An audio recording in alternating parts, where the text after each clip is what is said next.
Checking the halls and making sure your house is in tip-top shape before guests arrive. It's important to keep safety in mind. Common hazards, including overloading circuits, faulty lights, fire risks from Christmas trees, are all something to think about this time of year. And joining us with some tips, reminders to make sure this is an enjoyable, safe holiday season, Dan Mills with the Home Builders Association of Greater New Orleans. Dan, good morning. Thanks for being with us. It's always a joy to be down here, and during the holiday season, I always get excited. I know, it's so much fun, but you can't have so much fun that you forget about being safe. So let's go over some things you should consider while you're decorating, while you're having company, to make sure your home is still standing once the season's all over. Let's start off with not overloading those circuits. You know, home is where we celebrate and we have all that love and that joy, and there's nothing like twinkly lights to make us feel at home for Christmas time. But when you're channeling that Clark Griswold, you're going to end up having too many lights plugged in, and you can overpower those circuits. So the key thing here is if you smell something, you get that ozone smell, that's an issue. If you see talk about that ozone smell. Explain what you mean there. So if you have too much energy going through, it can create some burn off from the copper, and you'll smell this kind of a little vapor, and it smells a little bit like ozone. So if you smell something unusual, that's a sign that it's an issue. Another thing is if you hear that buzzing sound, right?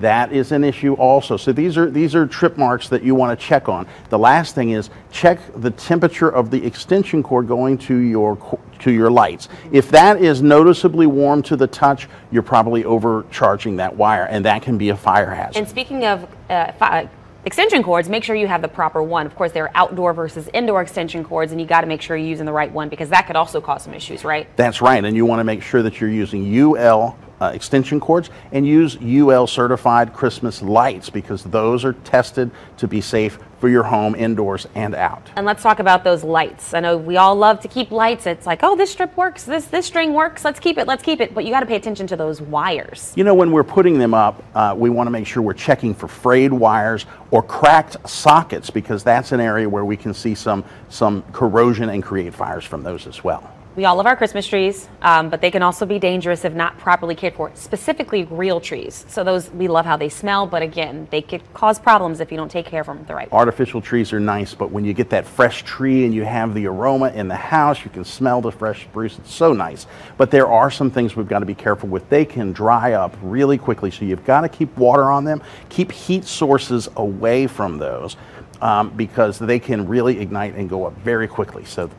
And you have one other thing you want to remind people of. What was that last point? So it's always important to make sure that the batteries in your smoke detector and carbon monoxide detectors are changed, but also keep in mind that we need to have a fire extinguisher around. And it's not enough to just have the fire extinguisher. Make sure it's accessible, and make sure everyone in the family understands how to use it. Where it is and how to use it. Where it is and how to use it, and keep it handy this holiday season, because we want to have joy for the holidays. Speaking of joy for the holidays, I think one high school student is going to be pretty joyful after you announce her name for a scholarship right now. This time of year, I'm always pleased. We have a special council at the Home Builders Association called the Professional Women in Building, and we promote women in the construction industry, and they give away a scholarship every year. So I'm excited to announce that Ursuline Senior Madeline Oster is the recipient of that scholarship this year. She's amazing. She's volunteered in the community to build homes. She loves construction, and she's got a stellar academic record, and we're so proud of her work. Madeline Oster, a senior at Ursuline Academy. So if you know her, give her a call, shoot her a text, and let her know she's won a scholarship just ahead of Christmas. Congratulations, Madeline. Congratulations, Madeline. Thank you, Dan. Merry Christmas. Happy holidays to you and your family. Merry Christmas to you, too. All right.